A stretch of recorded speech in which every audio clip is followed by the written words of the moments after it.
చూడండి, 4వ వచనం చదువుతున్నాను. పాపము చేయి ప్రతి వాడును ఆజ్ఞను అతిక్రమించును, ఆజ్ఞాతిక్రమమే పాపము. పాపంలో తీసివేయుటకై ఆయన ప్రత్యక్షమాయనని మీకు తెలియదు. ఆయన యందు పాపమేమీ లేదు. ఆయన యందు నిలిచియుండు వాడెవడును పాపము చేయడు.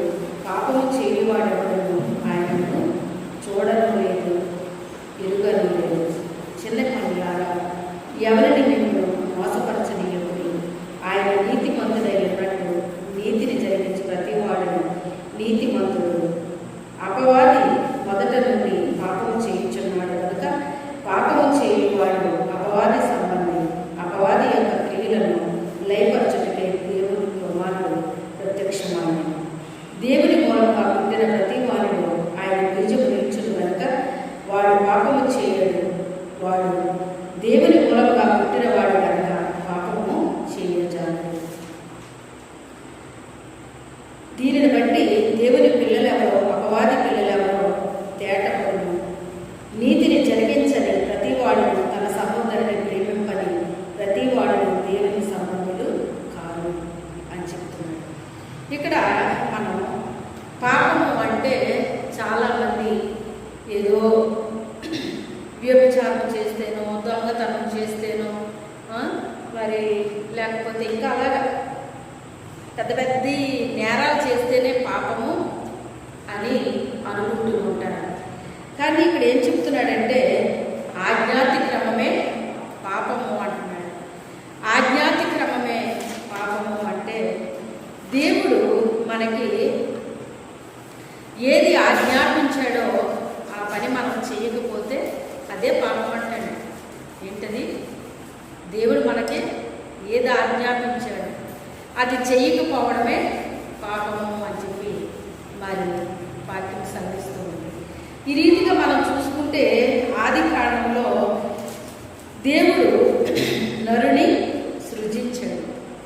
ఆత్మరూపిగా నరులను సృజించాడు. శరీరాన్ని నిర్మాణం చేశాడు.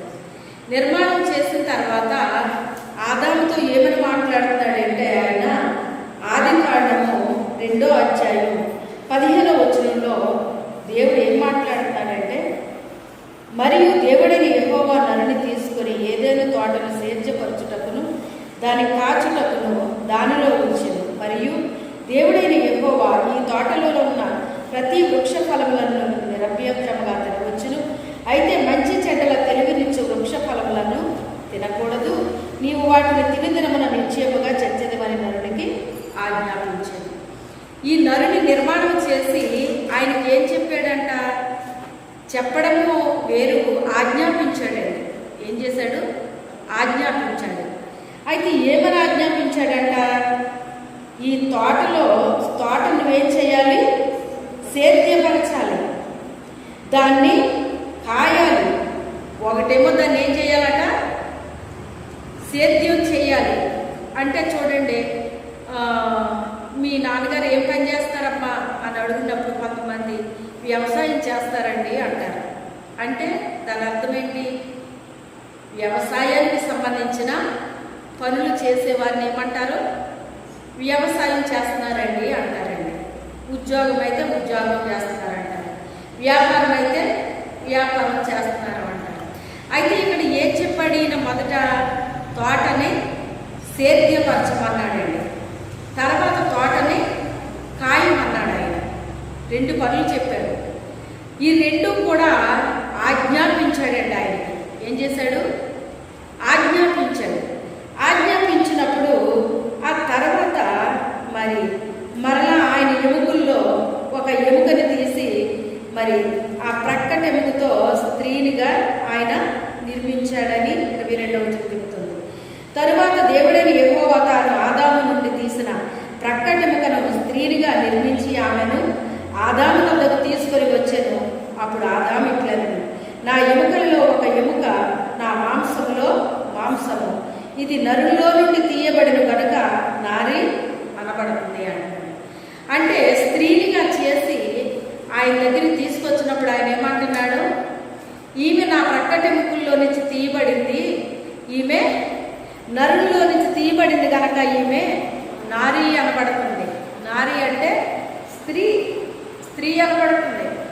అందుకని ఈమె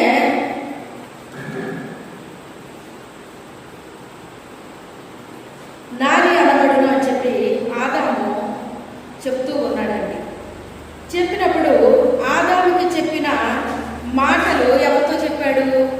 హవ్వతో చెప్పాడు. హవ్వతో చెప్పినప్పుడు వీరు ఇరువురు కూడా ఏం చేస్తున్నారంటే ఆ తోటలో ఉన్న చెట్టు ఫలాలని తింటూ ఉన్నారండి. ఈ తోటలో ఉన్న చెట్టు ఫలాలను మీరు నిరభ్యంతరంగా తినవచ్చు, అభ్యంతరం ఏమీ లేదు. కానీ తోట మధ్యలో ఒక చెట్టు ఉంది, మంచి చెట్ల తెలిపించే వృక్షం ఒకటి ఉంది, ఆ వృక్ష ఫలాన్ని మాత్రం మీరు తినకూడదు అని చెప్పాడు. చెప్పినప్పుడు ఆ అవ్వతో కూడా అదే మాట చెప్పుకుండాలి బహుశా ఈ ఆదాము గారు. చెప్పినప్పుడు ఆమె కూడా ఏం చేస్తుంది అంటే ఆ ఫలాల్ని మరి తినట్లేదండి. ఆ తోటలో ఉన్న చెట్టు ఫలాలన్నీ తింటుంది, కానీ తోట మధ్యలో ఉన్న చెట్టు ఫలాలను ఆమె తినట్లేదు. అయితే ఈయన సేద్యపరచాల్సిన ఆయన బాగా జాగ్రత్తగా వెళ్ళండి. ఈ తోటని సేద్యపరచాల్సిన ఆయన ఏం చేస్తున్నాడు? ఈయన అక్కడ ఏదో మిస్టేక్ జరిగిందండి. ఆయన తన పని తాను అశ్రద్ధ చేశాడు. గమనించండి, మనము కూడా అశ్రద్ధ చేసినప్పుడే మరి సాతానుడు ఎంటర్ అయిపోతాడండి. మన కుటుంబాల్లోకి, సంఘాల్లోకి ఏమైపోతాడో ఎంటర్ అయిపోతాడండి. అయితే ఈ తోటని సేద్యపరచాల్సిన ఆయన మరి ఎక్కడో లోపం జరిగింది. అలాగే ఈ తోటని కాయాల్సిన ఆయన ఎక్కడో లోపం జరిగింది. సాతాను తోటలోకి రాని వచ్చేసిందండి. గమనించండి, ఆ యొక్క సాతానుడు ఎవరిలో ప్రవేశించాడు? సర్పంలో ప్రవేశించాడు. సర్పంలోనే ఎందుకు ప్రవేశించాడంటే భూజంతువులన్నిటిలోకి సర్పము యుక్తి కలిగింది అని రాయబడింది. అందుకే ఈ యుక్తి అనేటువంటిది ఎవరిలో ఉంటుందో వారిలో సాతానుడు ఈజీగా ప్రవేశిస్తాడండి. బాగా గ్రహించుకోవాలి మనం.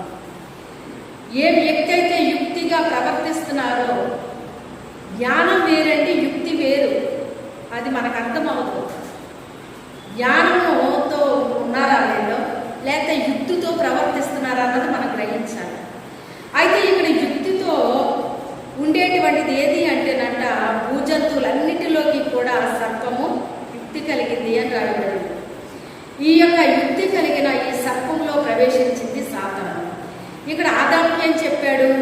తోటని సేద్యపరచాలి, దాన్ని నువ్వేం చెయ్యాలి? కాయాలి అన్నాడు.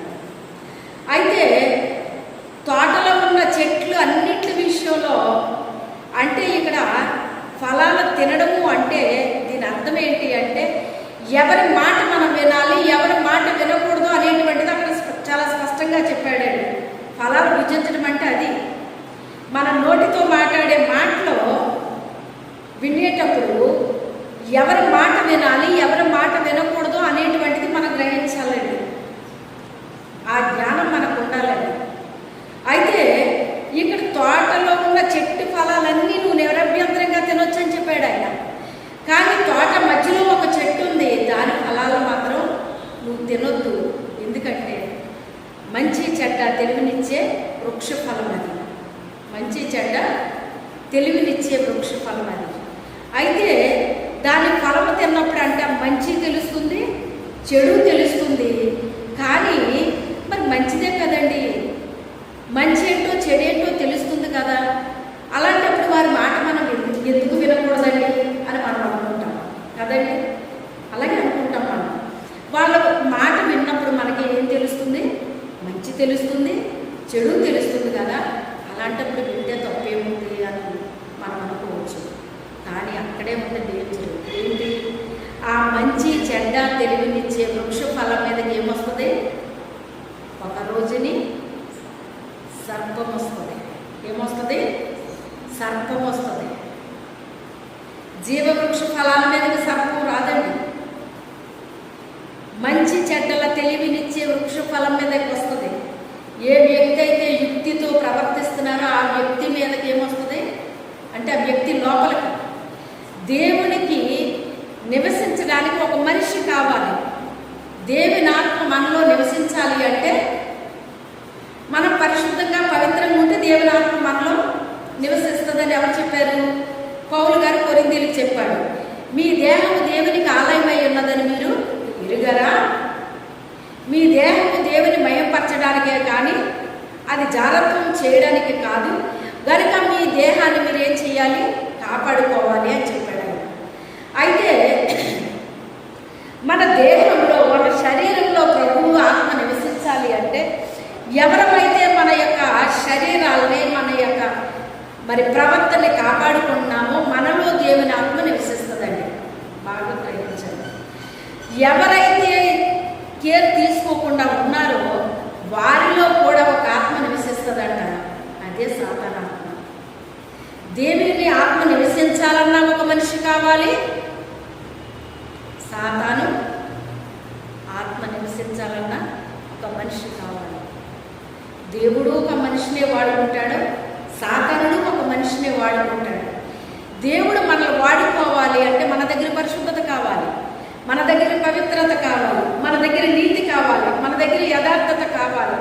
ముఖ్యంగా ఆయన రక్తంలో మనం కడగబడాలి, ఆయన ఆత్మతో మనం నింపబడాలి, పరలోకపు జ్ఞానముతో మనం నింపబడాలి.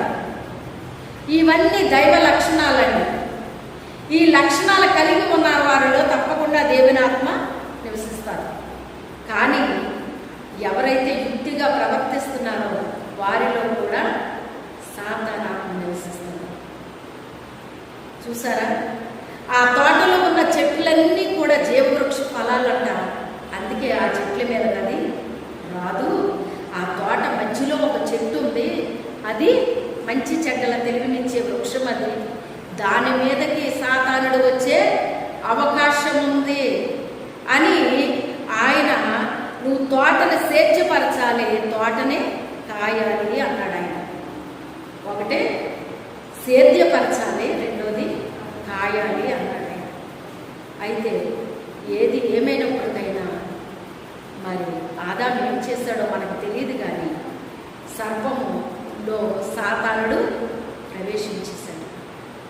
ప్రవేశించి ఆ సర్పము లోపలికి బయటికి అది తిరుగుతూ ఉంటాయి. అందులో సాతానుడు ప్రవేశించాడు, తోటలోకి వెళ్ళిపోయి ఆ మంచి చెడ్డల తెలివినిచ్చే వృక్షం మీదకి వెళ్ళిపోయాడు. అర్థమైందా? ఎవరు పడితే వాళ్ళలోకి సాతానుడు రాడండి. వాడికి అనుకూలమైన వ్యక్తి అయితేనే వాడు వస్తాడు, ఆ వ్యక్తిలో నివసిస్తాడు. అందుకే సాతానుడు కుయుక్తి చేత మీ మనసులో చెరిపేస్తాడేమో, జాగ్రత్త. మిమ్మల్ని నేను ఆత్మతో కన్నాను, మిమ్మల్ని మీ కొరకు నేను ప్రసవేదన పడ్డాను, ఆత్మలో మిమ్మల్ని కన్నాను. అయితే నేను వెళ్ళిన తర్వాత సాతానుడు మీ మధ్యకు వస్తాడు, వచ్చి వాడు తన కుయుక్తి చేత మీ మనసుల్ని చెరిపేస్తాడేమో అని నాకు చాలా భయంగా ఉంది అని ఎవరన్నారో? పౌలు గారు అన్నాడండి. ఎందుకు అంటే ఆత్మీయంగా తయారు చేయాలి అంటే చాలా కష్టపడాలి. ఒక ఇల్లుని కట్టాలంటే కష్టమా? ఒక ఇల్లును కూల్చాలి అంటే కష్టమా? ఏది కష్టం? చూసారా? ఒక ఇల్లుని కట్టడం చాలా కష్టం. చాలామంది ఏకీపిస్తే కానీ ఒక ఇంటిని నిర్మాణం చేయలేము. అదే ఇంటిని కూలగొట్టాలంటే ఎంతసేపు పడుతుంది? సాధారణ చేసే పని అదే అండి. దేవుని ఆత్మ ఆత్మీయ జీవితాలను కడుతుంది. దేవుని ఆత్మ కలిగిన వారు ఏం చేస్తారు? ఆత్మీయ జీవితాన్ని కడతారండి. చాలా కష్టపడి ప్రసవ వేదనతో ఆ ఆత్మలు కంటారు. మనము పిల్లల్ని కనీ పెంచామని చెప్తామే, అలాగే ఆత్మీయంగా కూడా ఆ పిల్లల విషయంలో భారత కలిగి ప్రసవేదన పడితేనే కానీ ఆత్మీయ పిల్లలు పుట్టరు. అర్థమైందా? శరీర పిల్లల కోసం ఎలా పడుతున్నామో ఆత్మీయ పిల్లల కోసం కూడా ఇంకా ఎక్కువ పడతామండి, ఇంకా ఎక్కువ పడతాం. అయితే ఆ పడిన అదంతా సాతాను ప్రవేశించాడు అంటే కొల్లగొట్టేస్తాడండి. ఏం చేస్తాడు?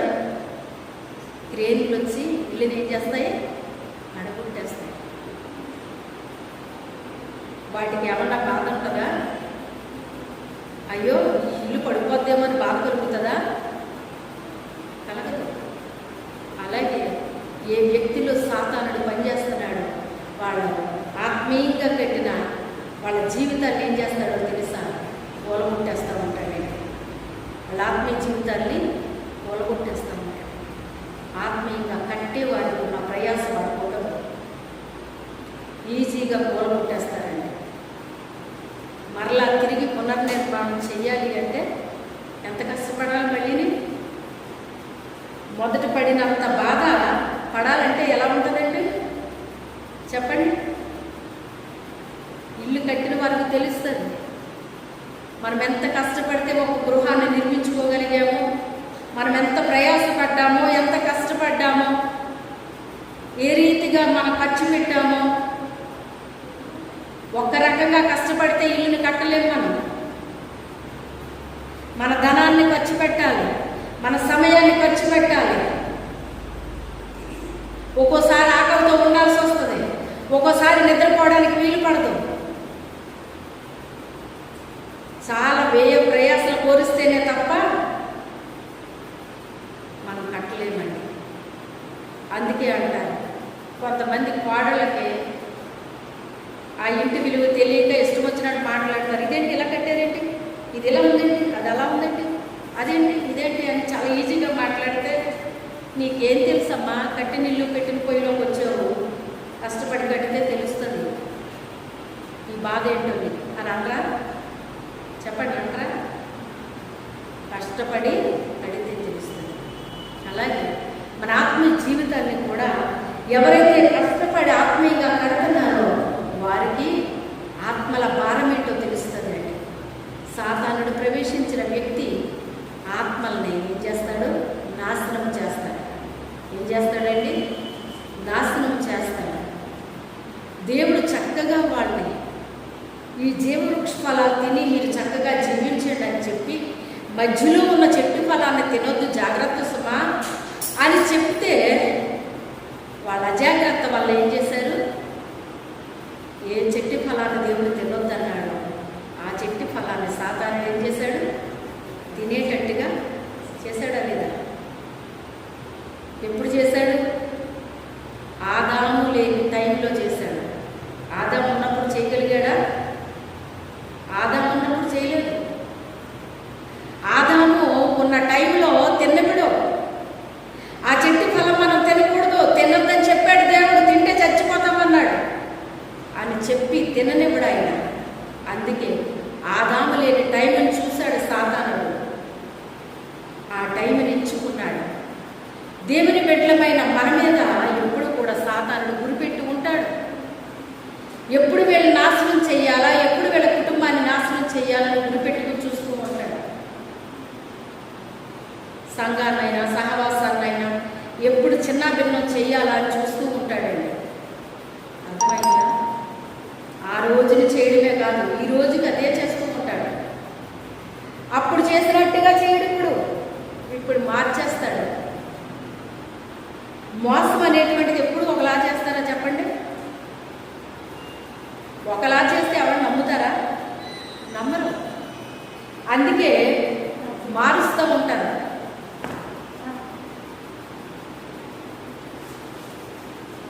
ఒక్కొక్కసారి ఒక్కొక్క రీతిగా మోసం చేస్తూ ఉంటారండి. మోసం చేసేవాడు ఎప్పుడు ఒకే రకంగా చెయ్యడు. చేస్తే మోసపోయే వాళ్ళు మోసపోరు. కానీ దేవుని యొక్క బిడ్డల్ని మోసపోకుండా ఇప్పుడు మనకి పరిశుద్ధాత్మ దేవుడిని ఇచ్చాడు. ఆయన ఎవరిని ఇచ్చాడు? ఆయన సంఘాన్ని కాయడానికి పరిశుద్ధాత్మ దేవుడిని ఇచ్చాడు. మనకు అధ్యక్షులుగా ఆయన్ని పెట్టాడండి. అందుకే ఆయన అధ్యక్షతలో, ఆయన సమక్షంలో మనం ఉండాలి. ఆయన అధ్యక్షతలో, ఆయన సమక్షంలో ఉండాలి. ఆయన ఆజ్ఞాపించిన ఆజ్ఞను మనం త్రోసివేసుకోకూడదండి. అదే పాపం అంటున్నాడు. ఆజ్ఞాతిక్రమమే పాపము అంటున్నాడు.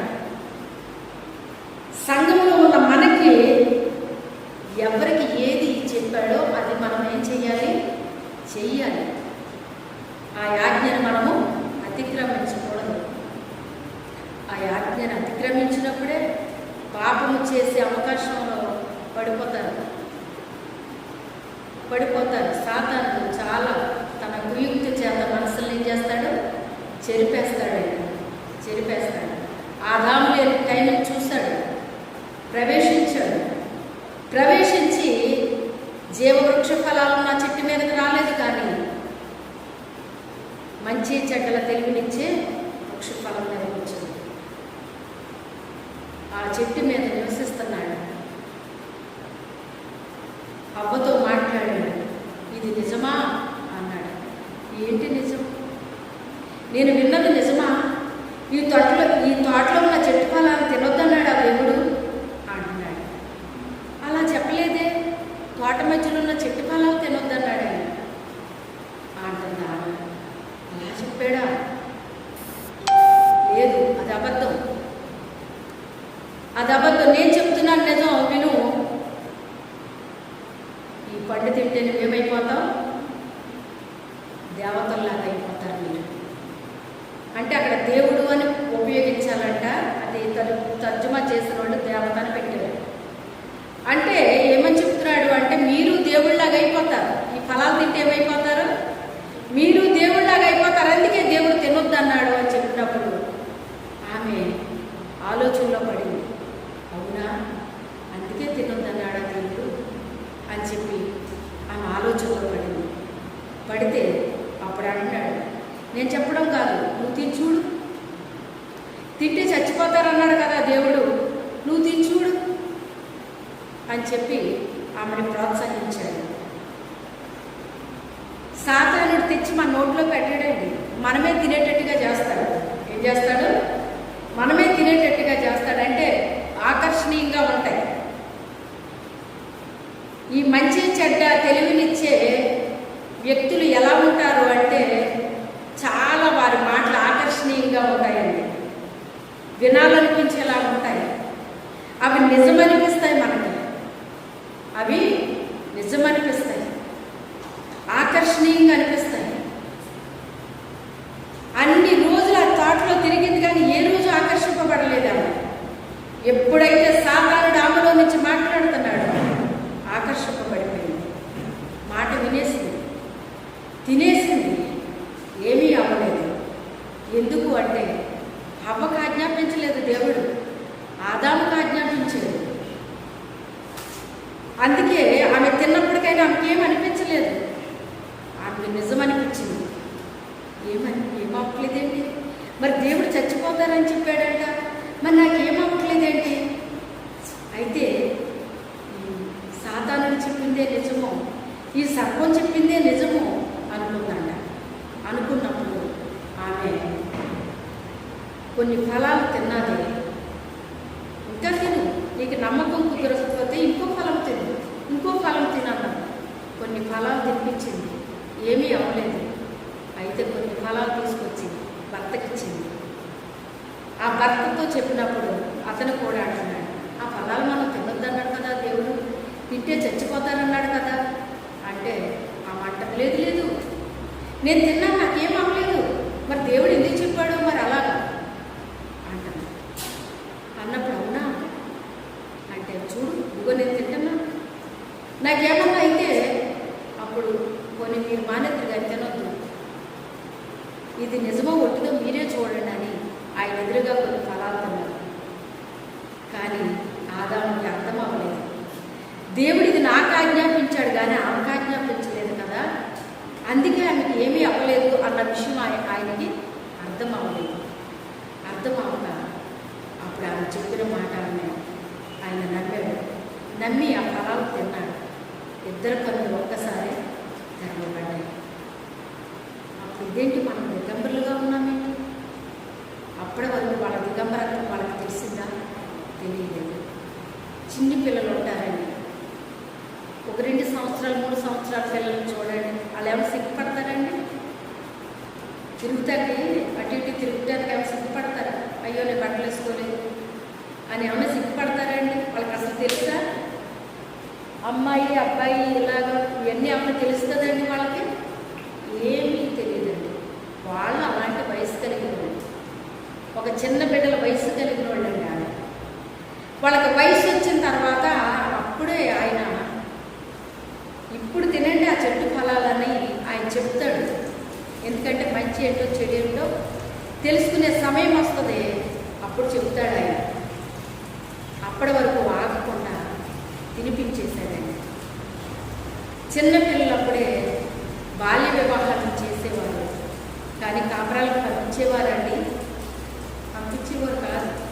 వాళ్ళు యవనస్తులు అయిన తర్వాత అప్పుడు పంపేవారు వాళ్ళు. అంతేకాని వివాహాలు చేసావు కదా అని కాపురాలకు పంపించేవారా? పంపించరు. అలాగే ఆ చెట్టుని దేవుడు వేసాడు అంటే ఆ చెట్టు ఫలాల్లో ఒక వయసు వచ్చిన తర్వాత తినాలది.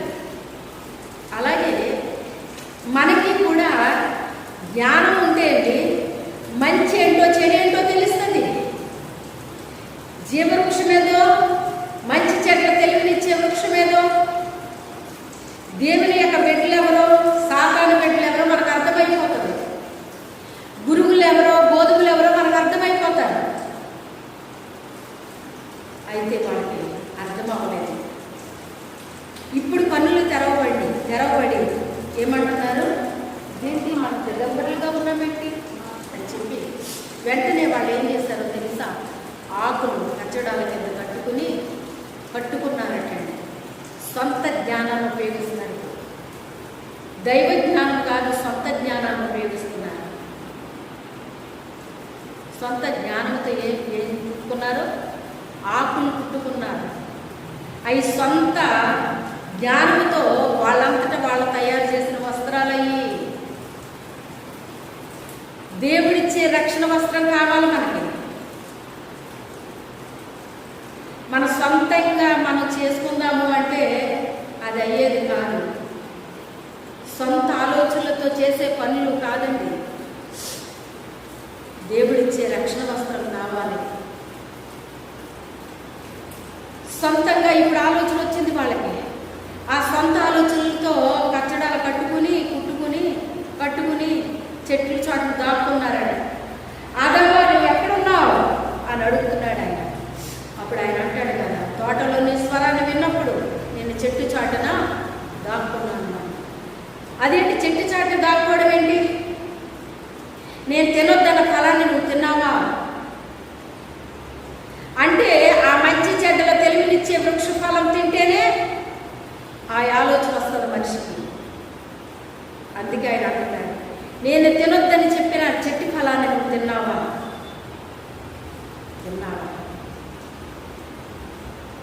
ప్రవర్తన మారిపోయింది. సిగ్గు వచ్చేసింది మనిషికి. ఎప్పుడు దేవుడు మాట్లాడినప్పుడు ఎదురుగా వెళ్ళి మాట్లాడేవారు. ఇప్పుడు దేవుని ఎదురుగా వెళ్ళగలుగుతున్నారండి? పిల్లలు తప్పు చేసినప్పుడు దాక్కుంటారు. తప్పు చేయకపోతే దాక్కుంటారా చెప్పండి?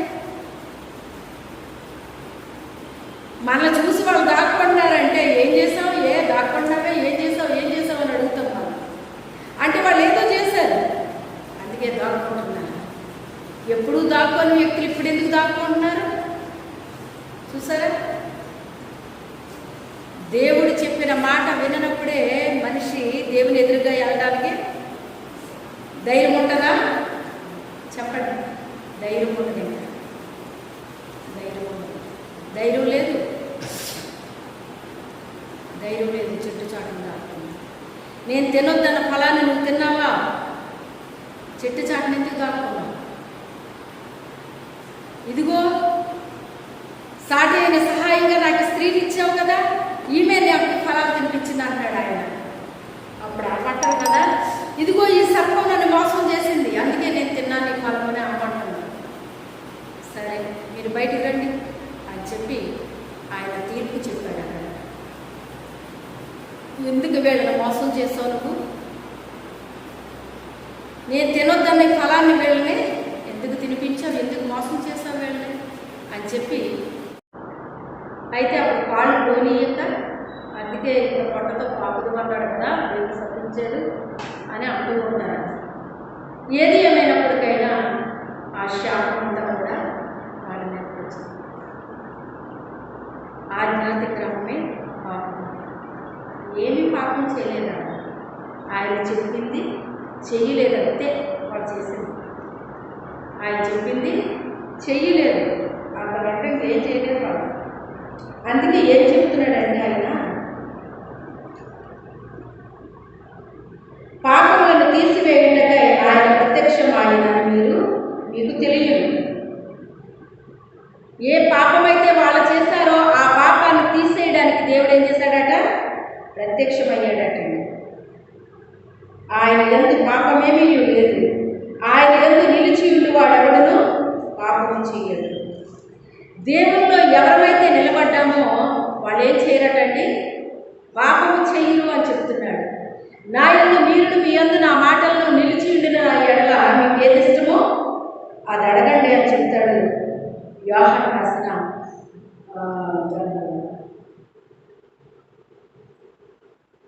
ఆయన యందు నిలిచి వాడెవడను పాపము చేయడు. పాపము చేయవాడెవడను ఆయనను చూడను లేదు, ఎరుగను లేదు. పాపము చేసేవాడట దేవుణ్ణి చూడ్డంట, ఆయన్ని ఎరుగడు అని చెప్తున్నాడండి. పాపము చేయవాడెవడను ఆయనను చూడను లేదు, ఎరుగను లేదు. చిన్నపిల్లలారా, ఎవరిని మిమ్మల్ని మోసపరచనీయకుడి. ఆయన నీతిమంతుడై ఉన్నట్టు నీతిని జరిగించు ప్రతి వాడును నీతిమంతుడు. ఓ చిన్నపిల్లలారా, ఎవరిని మిమ్మల్ని మోసపరచనీయొద్దు.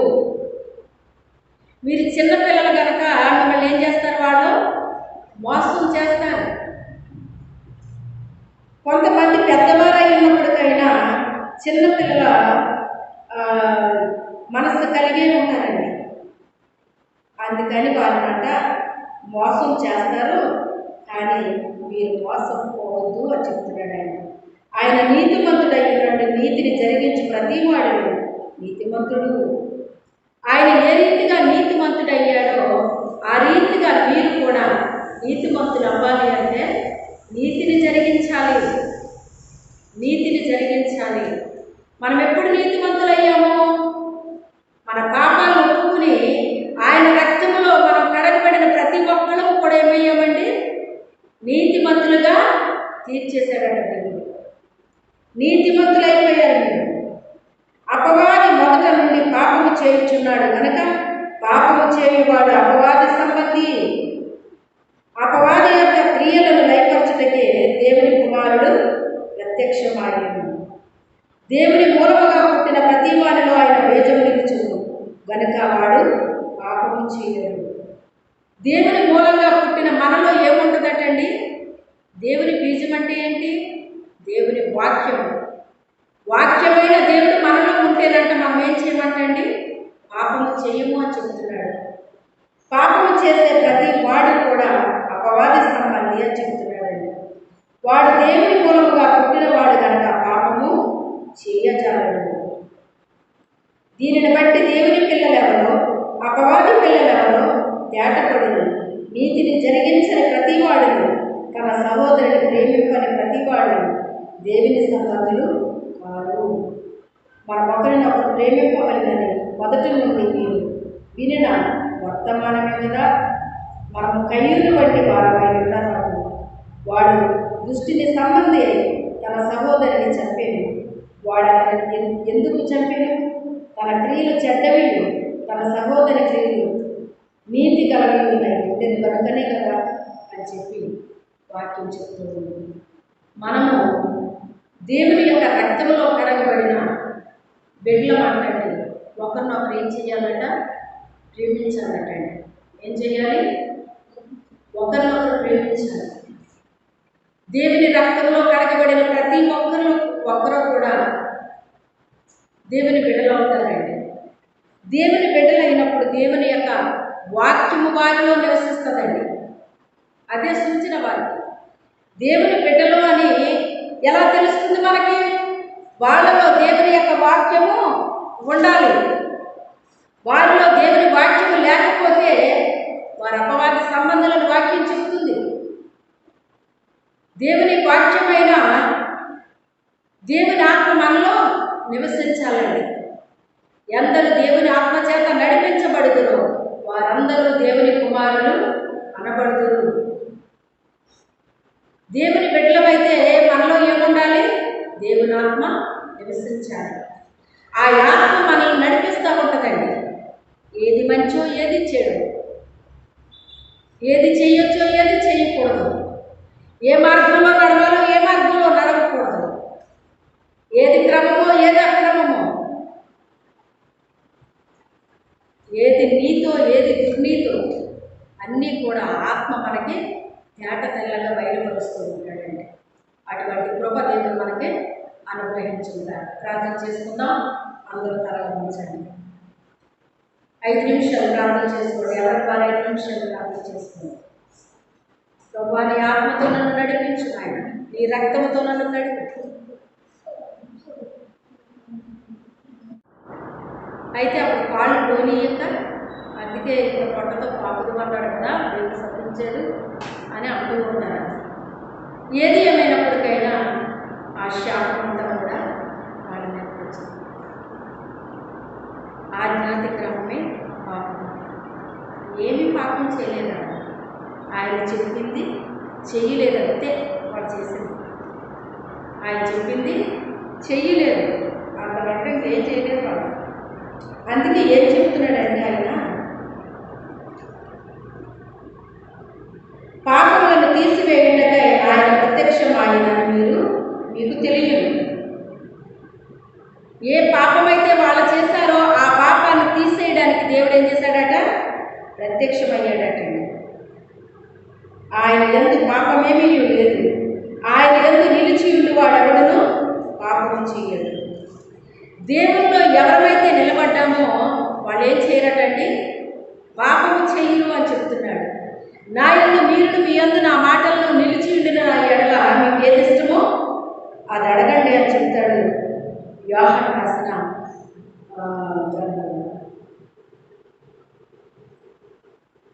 ఆయన యందు నిలిచిండి వాడెవడను పాపము చేయడు. పాపము చేయవాడెవడను ఆయనను చూడను లేదు, ఎరుగను లేదు. పాపం చేసేవాడట దేవుణ్ణి చూడ్డంట, ఆయన్ని ఎరుగడు అని చెప్తున్నాడండి. పాపం చేయవాడెవడను ఆయనను చూడను లేదు, ఎరుగను లేదు. చిన్నపిల్లలారా, ఎవరిని మిమ్మల్ని మోసపరచనీయకుడి. ఆయన నీతిమంతుడై ఉన్నట్టు నీతిని జరిగించు ప్రతి వాడును నీతిమంతుడు. ఓ చిన్నపిల్లలారా, ఎవరిని మిమ్మల్ని మోసపరచనీయొద్దు.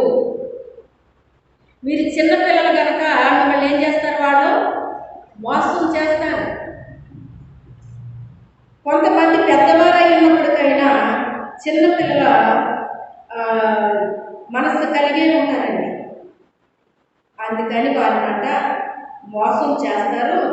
కానీ మీరు మోసం పోవద్దు అని చెప్తున్నాడు ఆయన. ఆయన నీతిమంతుడై ఉన్నట్టు నీతిని జరిగించి ప్రతివాడు నీతిమంతుడు. ఆయన ఏ రీతిగా నీతిమంతుడయ్యాడో ఆ రీతిగా మీరు కూడా నీతిమంతులు అవ్వాలి అంటే నీతిని జరిగించాలి. నీతిని జరిగించాలి. మనం ఎప్పుడు నీతిమంతులయ్యాము? మన పాపాలు ఒప్పుకుని ఆయన రక్తంలో మనం కడగబడిన ప్రతి ఒక్కళ్ళము కూడా ఏమయ్యామండి? నీతిమంతులుగా తీర్చేశాడట దేవుడు. నీతిమంతులైపోయారు మీరు.